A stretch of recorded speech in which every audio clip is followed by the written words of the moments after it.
আসসালামু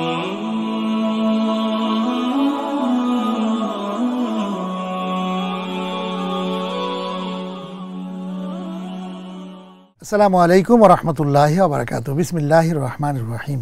এই মুহূর্তে বাংলাদেশ সহ বিশ্বের অগণিত দর্শক শ্রোতা যে প্রান্তে বসে আপনারা বাংলা ভিশন দেখছেন, আমি এইচ.এম. বরকতুল্লাহ আপনাদের সকলকে জানাচ্ছি শুভেচ্ছা এবং অভিনন্দন। মহান স্রষ্টা আল্লাহ তাআলার দরবারে বিনীতভাবে শুকরিয়া আদায় করছি আলহামদুলিল্লাহ। বিশ্বনবী জনাবে মুহাম্মদ রাসূলুল্লাহ সাল্লাল্লাহু আলাইহি ওয়াসাল্লামের প্রতি দরুদ এবং সালাম প্রেরণ করে শুরু করছি আজকের পরিবেশনা। প্রিয় দর্শক, আমরা আজকেও হাজির হয়েছি আপনাদের সামনে। আজকে আমরা আপনাদের সামনে আলোকপাত করব অত্যন্ত গুরুত্বপূর্ণ জীবন ঘনিষ্ঠ বিষয়। আজকে আমাদের মাঝে স্টুডিওতে উপস্থিত হয়েছেন বিশিষ্ট স্কলার, ইসলামিক চিন্তাবিদ, ঢাকা বিশ্ববিদ্যালয়ের সহযোগী অধ্যাপক ডক্টর মাওলানা হুসাইনুল বান্না। আসসালামু আলাইকুম ওয়া রাহমাতুল্লাহি ওয়া বারাকাতুহু।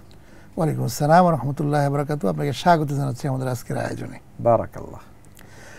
প্রিয় দর্শক, আপনারা দেখছেন বিআরবি নিবেদিত আলোকিত কাফেলা, powered by BRB hospitals limited. অনুষ্ঠানের প্রারম্ভেই আসুন আমরা একটি চমৎকার তথ্যচিত্র আসুন। আজ আপনাদেরকে নিয়ে যাব রসুল সাল্লাল্লাহু আলাইহি ওয়াসাল্লামের একজন সম্মানিত সাহাবীর মাকাম দেখতে, যার নাম হযরত সুরাহবিল বিন হাসানা রাদিয়াল্লাহু আনহু। জর্ডানের রাজধানী আম্মান থেকে প্রায় ৭৫ কিলোমিটার উত্তর দিকে আগোয়ার সুমালিতে এই মাকাম অবস্থিত। আরেকজন অত্যন্ত গুরুত্বপূর্ণ সাহাবী আবু ওবায়দার মাকামও কাছাকাছি, তবে তত কাছেও না, এখান থেকে প্রায় ৩০ কিলোমিটার দূরে। আমরা এই মাকামে এসে উপস্থিত হলাম। মাকামের কমপ্লেক্সে যে বড় নীল সবুজটি দেখা যায়, তার নিচে শায়িত আছেন সুরাহবিল বিন হাসানা রাদিয়াল্লাহু আনহু। পাশে আরেকটি লম্বা মিনার, তার উপরে আছে সবুজ ধরনের একটি গম্বুজের মতো। দূর থেকে দেখতে এই স্থানটি বেশ গাম্ভীর্যপূর্ণ মনে হয়। এই মাকামটি একটা পাহাড়ের চূড়ায়। এখান থেকে প্রায় পাশাপাশি অন্যান্য পাহাড়ও দেখা যাচ্ছে। পাহাড়ের চূড়ায় এক প্রকার সমতল ভূমি। সেই মাকামের গেইটের দিকে যাচ্ছি। সুরাহবিল ছিলেন মক্কার সেই সব ব্যক্তির অন্তর্ভুক্ত যারা শেষ নবীর দাওয়াতে প্রথম দিকে ঈমান এনেছিলেন। মক্কাবাসীদের নির্যাতনে অতিষ্ঠ হয়ে রসুলের অনুমতি নিয়ে তিনি হাবশায় হিজরত করেন। তিনি সেই দলের অন্তর্ভুক্ত ছিলেন। পরে তিনি মদিনায় হিজরত করেন। ইসলামের ইতিহাসে সুরাহবিলের যে গুরুত্বপূর্ণ অবদান রয়েছে, তা রসুলের মৃত্যুর পর খলিফা আবু বকরের সময় থেকে শুরু হয়েছে। সুরাহবিল বিন হাসানা রোম সাম্রাজ্য বা বিলাদে শামে ইসলামী বিজয় অভিযানে প্রশংসনীয় ভূমিকা রাখেন। তৎকালীন বিলাদে শামের অন্তর্ভুক্ত ছিল আজকের জর্ডান, সিরিয়া, লেবানন, ফিলিস্তিন ইত্যাদি দেশ। শেষ নবীর জীবদ্দশায় এসব এলাকার সাথে যোগাযোগ সৃষ্টি হয়, দ্বন্দ্ব সংঘাত হয় এবং মুতার যুদ্ধ সংঘটিত হয়। মুতার যুদ্ধে মাত্র ৩,০০০ মুসলিম বাহিনীর হাতে রোম সাম্রাজ্যের ১,১ লাখ সুসজ্জিত বাহিনী যে মার খায়, তাতে তাদের মধ্যে বিরাট নাড়া পড়ে যায়। আর এটা ছিল মুসলমানদের জন্য বিলাদে শাম বিজয় লাভের সূচনা। এরপর মুসলিম বাহিনী বিচ্ছিন্নভাবে গোটা অঞ্চলের চারদিকে ছড়িয়ে পড়ে এবং বিভিন্ন অভিযানে বিজয় লাভ করে। ফলে শত্রুরাও বসে থাকেনি। তারা বড় একটা খোঁচা পেয়ে দেহ ঝাড়া দিয়ে ওঠে এবং তাদের ছড়িয়ে ছিটিয়ে থাকা সামরিক শক্তিকে একত্রিত ও সুসংগঠিত করার কাজ শুরু করে। সুতরাং ইয়ারমুকের যুদ্ধ হয়, আরও অনেক সংঘাত হয় এবং সামরিক প্রস্তুতির সূচনা হয়। খলিফা আবু বকর সেই অঞ্চলের জন্য 4টি বাহিনী গঠন করেন আর 4 জন দক্ষ যোদ্ধাকে 4 বাহিনীর সেনাপতি মনোনয়ন দেন। তারা হলেন সুরাহবিল বিন হাসানা, আমর ইবনে আস, ইয়াজিদ ইবনে আবু সুফিয়ান এবং আবু ওবায়দা ইবনে জাররাহ রাদিয়াল্লাহু আনহু। 4 বাহিনী গঠন করার পর তিনি প্রত্যেককে স্পষ্ট করে বলে দিলেন কে কোন এলাকায় যাবেন এবং কোন পথে যাবেন, আর যদি তারা বিজয়ী হন তাহলে কে কোন এলাকার শাসনকর্তা হবেন। সুরাহবিল বিন হাসানাকে পাঠানো হলো বর্তমান জর্ডানের দিকে এবং বিজয়ের পর তাঁকে সেই এলাকারই শাসনকর্তা হিসেবে মনোনয়ন দেয়া হলো। ইয়ারমুক যুদ্ধে সুরাহবিল বিন হাসানা একজন কমান্ডিং অফিসার ছিলেন। খলিফা আবু বকরের সময় তার সুযোগ্য নেতৃত্বে জর্ডান, বাইতুল মুকাদ্দাস এবং বৃহত্তর বিলাদে শাম মুসলিম দখলে আসে। দ্বিতীয় খলিফা তাকে বৃহত্তর বিলাদে শামের 1/4 অঞ্চলের আমির বা শাসক নিয়োগ দেন। তিনি অত্যন্ত যোগ্যতার সাথে শাসনকার্য পরিচালনা করেন। তিনি জনগণকে ভালোবাসতেন, জনগণও তাকে ভালোবাসতেন। তিনি সব দিকে ন্যায় বিচার প্রতিষ্ঠা করেন, দুর্বলের অধিকার সংরক্ষণ করেন, দুর্বলের সাহায্যে এগিয়ে আসেন। ইসলাম গ্রহণের পর তিনি তার জীবনের বড় একটা অংশ হাবশায় কাটান। এরপর মদিনায় হিজরতের পর তার বাকি জীবন কাটে যুদ্ধের ময়দানে। সেনা অভিযানে চারদিকে ইসলাম বিস্তার এবং শত্রুদেরকে পরাজিত করে বিজয় ছিনিয়ে এনে মানুষকে ইসলামী শাসনের ছায়াতলে নিয়ে আসার প্রচেষ্টায় যেখানেই তিনি হাত দিয়েছেন, যে অভিযানেই তিনি গেছেন, বীরত্বের প্রমাণ রেখেছেন। বিচক্ষণতার সাথে সৈন্য পরিচালনা করেছেন, বিজয়ী হয়েছেন। সুরাহবিল ছিলেন ইসলামী সাম্রাজ্যের বিরাট এক অংশের শাসক, যাকে সাধারণ ভাষায় রাজা বলা হয়। এক হিসাবে তিনি ছিলেন রাজা, কিন্তু গরিব রাজা, নিঃস্ব রাজা, যে রাজা জনগণের অর্থে নিজে আয়েশ করেন না। এমন ব্যক্তিত্বের প্রতি শ্রদ্ধায় মহান স্রষ্টা আল্লাহর নিকট মাথা নত হয়ে আসে, মনের অজান্তেই দোয়া আসে। এমন এক মানুষের কবরের পাশে দাঁড়িয়ে আল্লাহর নিকট দুটি হাত উঠালাম, হে আল্লাহ, তুমি সুরাহবিলকে রহম করো, আর রহম করো আমাদের সবাইকে। সুরাহবিল বিন হাসানার মৃত্যু দুঃখজনক ও করুণ। হিজরি 18 সনের কথা। মুসলিম বাহিনী সিরিয়া অভিযানে লিপ্ত। সে সময় সিরিয়া অঞ্চলে মহামারী আকারে প্লেগ দেখা দেয়। এ সময় সাহাবী আমর ইবনে আস বলেন, এই প্লেগ হলো আল্লাহর আযাব, কাজেই তোমরা বিভিন্ন উপত্যকা ও গিরিপথে আশ্রয় গ্রহণ করো। সুরাহবিল এতে দ্বিমত পোষণ করেন এবং অসন্তুষ্ট হন। তিনি বলেন, মৃত্যু যখন আসার তা আসবেই। মৃত্যু থেকে পালাবার চেষ্টা কাপুরুষের লক্ষণ, আল্লাহর উপর নির্ভরশীলতার অভাব। সুরাহবিল নিজেও প্লেগ থেকে আত্মরক্ষার চেষ্টা করলেন না এবং অন্যকেও নিরুৎসাহিত করলেন, কিন্তু সুরাহবিল তার কথায় সঠিক ছিলেন। মৃত্যু যখন আসার আসবেই। তিনি প্লেগে আক্রান্ত হন এবং ইন্তেকাল করেন। তখন তার বয়স 67 বছর। শুধু তিনিই নন, বরং এই প্লেগে আরও কয়েকজন গুরুত্বপূর্ণ সাহাবী ইন্তেকাল করেন। সুরাহবিল ইবনে হাসানা ছিলেন রসুলের অত্যন্ত বিশ্বস্ত। তিনি তার সমস্ত সাহাবীদের মধ্য থেকে মাত্র 10 জনকে ওহী লিপিবদ্ধ করার দায়িত্ব দিয়েছিলেন। তাদের মধ্যে একজন ছিলেন সুরাহবিল ইবনে হাসানা। কোরআন নাজিল হওয়ার সময় যে কয়জন সাহাবী তা লিখে রাখতেন, তাদের মধ্যে তিনি ছিলেন একজন। যে কোরআন আমরা পাঠ করি তা লিখে সংরক্ষণ করার দায়িত্বপ্রাপ্তদের অন্যতম ছিলেন সুরাহবিল বিন হাসানা রাদিয়াল্লাহু আনহু। এর চেয়ে সৌভাগ্য আর কি হতে পারে?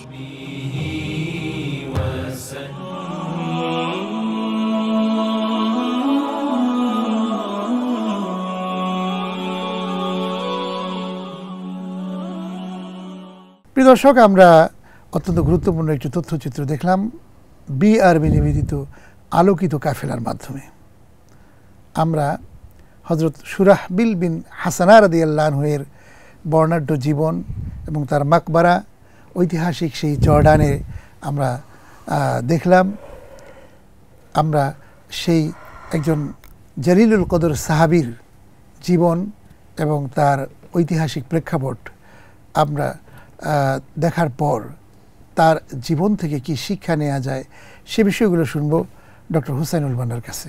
হুসাইনুল বান্না আসলে সাহাবীগণ রাসূল করিম সাল্লাল্লাহু আলাইহি ওয়াসাল্লামের কাছ থেকে অনেক শিক্ষা নিয়েছেন এবং রাসূল করিম সাল্লাল্লাহু আলাইহি ওয়াসাল্লামের এত কাছে তারা ছিলেন, যার কারণেই তারা কিন্তু সৌভাগ্যবান। এবং তাদেরকে অনুসরণ করাটা আমাদের জন্য কতটা জরুরি, এবং আমরা তাদেরকে অনুসরণ করলে আমরা কি মানে সঠিক পথে চলতে পারবো কি না? জাযাকাল্লাহ। নাহমাদুহু ওয়া নুসাল্লি আলা রাসূলিহিল কারীম, আম্মা বা'দ।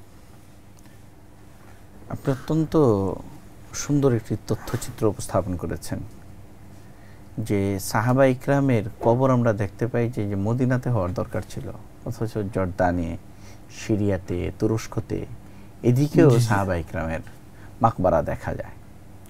তো মূল কারণটা হচ্ছে যে রাসূল পাক সাল্লাল্লাহু আলাইহি ওয়াসাল্লাম বিদায়ী হজে বলেছিলেন, ফালিবাল্লিগি শাহিদু মিনকুমুল গায়ব, তোমাদের মধ্যে যারা উপস্থিত আছো তারা এই দিনকে যারা অনুপস্থিত আছে তাদের কাছে পৌঁছে দাও।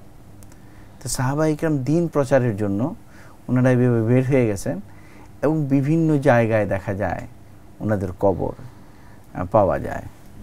ভারতেও কবর আছে, এরকম কি এই বাংলাদেশের দিনাজপুরেও একজন সাহাবীর কবর আছে বলে আব্দুল মান্নান তালিব ওনার বাংলাদেশে ইসলাম যে বই আছে সেখানে কিন্তু উল্লেখ করেছেন। জি। তো এবং 69 হিজরির একটি মসজিদও পাওয়া গেছে সেই লালমনিরহাটে। জি জি জি জি।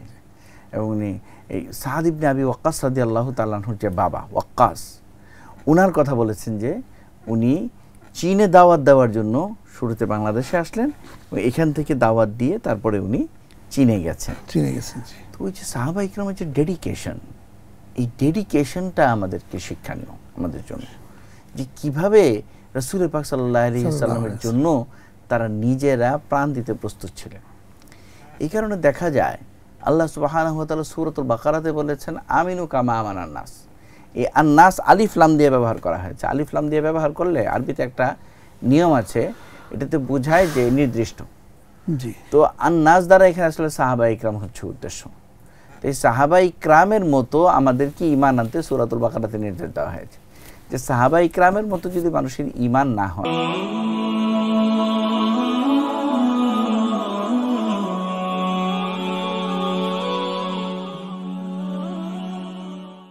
একটা ফিকহি মাসলা আমরা দেখি যে হযরত আনাস রাদিয়াল্লাহু তাআলা আনহু এবং আবু হুরায়রা রাদিয়াল্লাহু তাআলা আনহু ওনারা একটা হাদিস রওয়ায়াত করলেন যে আল ওযু মিম্মা মাসাতিন নার, যেটাকে আগুন স্পর্শ করেছে সেটাকে খেলে বা ব্যবহার করলে ওযু করতে হবে, ওযু ভঙ্গ হয়ে যাবে।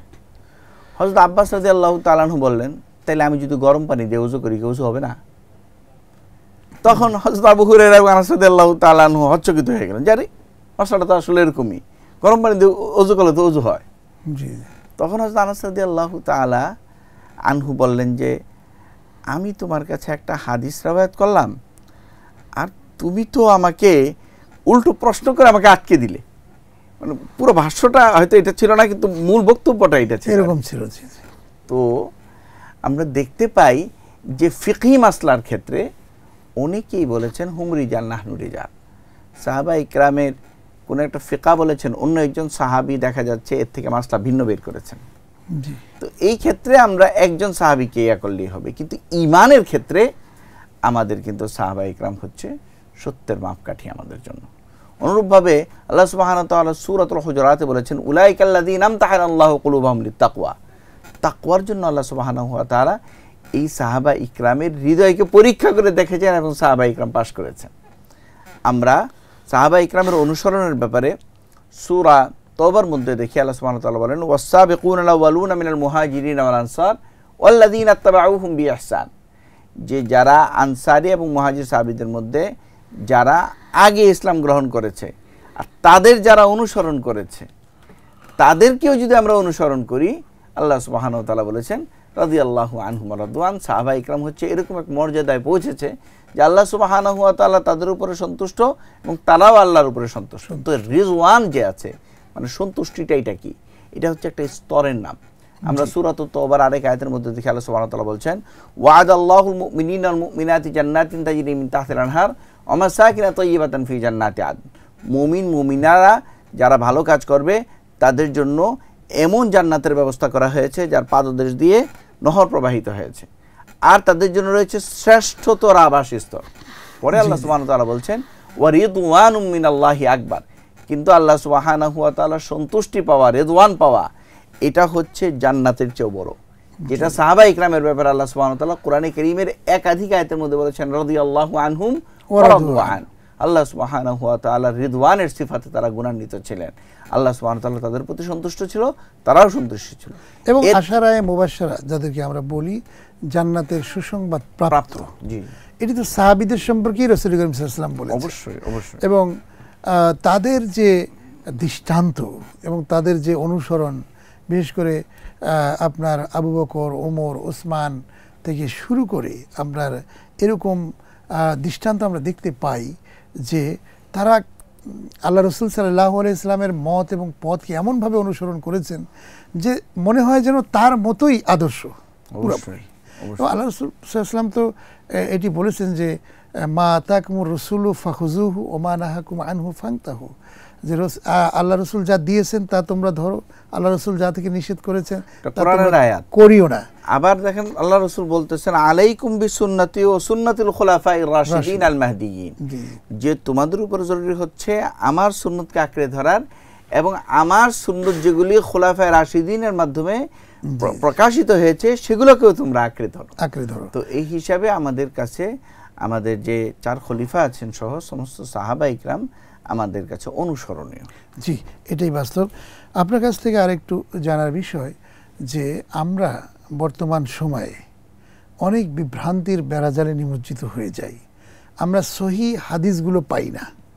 যেমন সাহাবা ইকরামদের মাধ্যমেই কিন্তু হাদিসগুলো এসেছে। হযরত আবু হুরায়রা রাদিয়াল্লাহু আনহু বর্ণিত, মুআয ইবনে জাবাল রাদিয়াল্লাহু আনহু থেকে শুরু করে এরকম অসংখ্য সাহাবী যারা মানে হাদিস রাসূল সাল্লাল্লাহু আলাইহি ওয়াসাল্লামের মুখনিসৃত বাণীগুলো তিনি পেশ করেছেন। আমরা কিভাবে সঠিক হাদিসগুলো পেতে পারি, রাসূলের কথাগুলোকে আমরা ভালোভাবে উপলব্ধি করতে পারি? আসলে বিষয়টি হচ্ছে কি, এটা আলাদা একটা গবেষণার বিষয়। এবং আমরা যারা মাদ্রাসায় পড়াশোনা করি, আলিয়া মাদ্রাসায় হলে প্রায় 13 বছর পড়াশোনা করার পরে আমাদেরকে একটা বই দেওয়া হয় প্রিন্সিপাল অফ হাদিস, যেটাকে নুখবাতুল ফিকার ইবনে হাজার আসকালানী রাহমাতুল্লাহ আলাইহি লিখেছেন। এবং যারা কওমি মাদ্রাসায় পড়েন ওনারাও 12-13 বছর পড়াশোনা করার পরেই এই প্রিন্সিপাল অফ হাদিস এই বইটি আসলে পড়ানো হয়। এবং এখানে কিছু পরিভাষা আছে, সেই পরিভাষাগুলো আত্মস্থ করার পরে এবং এই ধরনের এই বিষয়ের যত বইগুলো আছে সেগুলো ভালো করে অধ্যয়নের পরেই কোনো একটা হাদিসের ব্যাপারে আমরা সিদ্ধান্ত নিতে পারি যে এই হাদিসটার আসলে মর্যাদা কী। কিন্তু আমাদের সাধারণ মানুষের জন্য ওভারঅল আমরা মনে করি যে সিহা সিত্তা, বুখারী, মুসলিম, তিরমিজি, নাসাই, আবু দাউদ এবং ইবনে মাজাহ, এই বইগুলো, এই বইয়ের মধ্যে, এই কিতাবগুলোর মধ্যে যে হাদিসগুলো আছে সেগুলো অন্য হাদিস গ্রন্থের তুলনায় বেশি অথেন্টিক সাধারণ মানুষ হিসাবে, কারণ আমার নির্ণয় করার সেই পরিভাষা আমার জানা নেই। কিন্তু একজন আলিমে দ্বীন যদি হন এবং গবেষক যদি হন, ওনার কিন্তু ওই পরিভাষাগুলো শিখে ওই পরিভাষাগুলোর ক্রাইটেরিয়াতে প্রত্যেকটা হাদিস ফেলে তারপরে ওনার বিচার বিশ্লেষণ করে সিদ্ধান্ত নিতে হয় যে হাদিসটি কোন পর্যায়ে। তাই চট করে একটা হাদিস শুনলাম আর সাথে সাথে বলে ফেললাম, এটি না করে আমাদের অনুসন্ধিৎস মানসিকতা থাকতে হবে এই হাদিসটির আসলে পর্যায় কি, সেই পর্যায় অনুযায়ী আমাদের কিন্তু হাদিসগুলি বর্ণনা করতে হবে। আমরা জানলাম যে আসলে আমাদেরকে কোরআন এবং সুন্নাহ ভালো করে উপলব্ধি করতে হবে, জানতে হবে, তাহলেই কিন্তু আমরা সঠিক পথ আমরা পেয়ে যাব। এটাই কিন্তু বাস্তবতা। আপনি ঠিকই বলেছেন যে আসলে সহিহ সুন্নাহ অনুসরণের মাধ্যমেই আমাদের জীবনকে পুত পবিত্র চরিত্রের দিকে আমরা নিয়ে যেতে পারবো। তার কারণ সঠিক কথাগুলো না জানলে তো আসলে আমরা বিভ্রান্তির মধ্যে পড়ে যেতে পারি। এবং একটি হাদিসের মধ্যে তো রয়েছে যে তারাকতু ফিকুম আমরাইনে লান তাদিল্লু মা তামাসসাকতুম বিহিমা কিতাবুল্লাহি ওয়া সুন্নাতি রাসূলিল্লাহ সাল্লাল্লাহু আলাইহি ওয়াসাল্লাম, যে তোমাদের জন্য দুটো জিনিস রেখে যাচ্ছি, আল্লাহ রাসূলের বাণী, যে সেই দুটি জিনিসকে যদি তোমরা আঁকড়ে ধরো তাহলে তোমরা কখনো বিভ্রান্তির মধ্যে পড়বে না। সেটি তো একমাত্র কোরআন এবং সুন্নাহ। অবশ্যই আপনাকে অনেক ধন্যবাদ জানাচ্ছি। অত্যন্ত চমৎকারভাবে আজকের এই আয়োজনে আপনি কথা বলেছেন, আলোচনা পেশ করেছেন। আপনাকে আমাদের স্টুডিও থেকে অনেক ধন্যবাদ। জাযাকাল্লাহ। প্রিয় দর্শক শ্রোতা মণ্ডলী, আমরা জানলাম, বুঝলাম, আসলে আমাদেরকে উপলব্ধি করতে হবে, সঠিক জিনিসটি আমাদেরকে বুঝতে হবে, কোন পথে মানুষের কল্যাণ এবং কোন পথে মানুষের অকল্যাণ, এই বিষয়টি কিন্তু সহিহ সুন্নাহ মোতাবেকই আমরা বুঝতে পারি। আসুন আমরা সে বিষয়ে জানার চেষ্টা করি, এই হোক আমাদের প্রত্যাশা।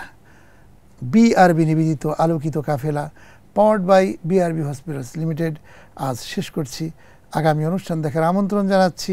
আপনারা সবাই ভালো থাকুন, সুস্থ থাকুন। আল্লাহ হাফেজ। আসসালামু আলাইকুম ওয়া রাহমাতুল্লাহি ওয়া বারাকাতুহু।